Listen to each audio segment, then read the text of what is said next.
கோலி talk Kollywood news.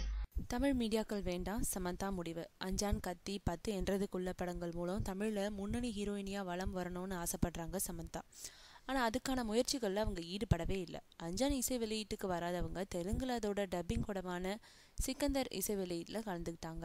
Tamil படங்களில் நடித்தாலும் Tamil பத்திரிகைகளுக்கு patio இல்லைனா தமிழ் பட விழாக்கள்லையோ அவங்க கலந்துக்க மாட்டாங்களாம். சமீபத்தில் சில பத்திரிகையாளர்கள் சமந்தாவை சந்திக்க முயற்சி செஞ்சப்போ தமிழ் பத்திரிகைகளுக்கு பேட்டி தரமாட்டேன்னு சொல்லிட்டாங்களாம். சில வருடங்களுக்கு முன்னாடி அஞ்சான் படம் ஆரம்பமான போது அவங்களோட உடல்நிலையை பற்றி தமிழ் பத்திரிகைகள் தவறான செய்திகளை எழுதினாங்களாம். அதனால தான் தமிழ் பத்திரிகைகளை கண்டு கொள்ள மாட்டேன்னு சொல்லியிருக்காங்க.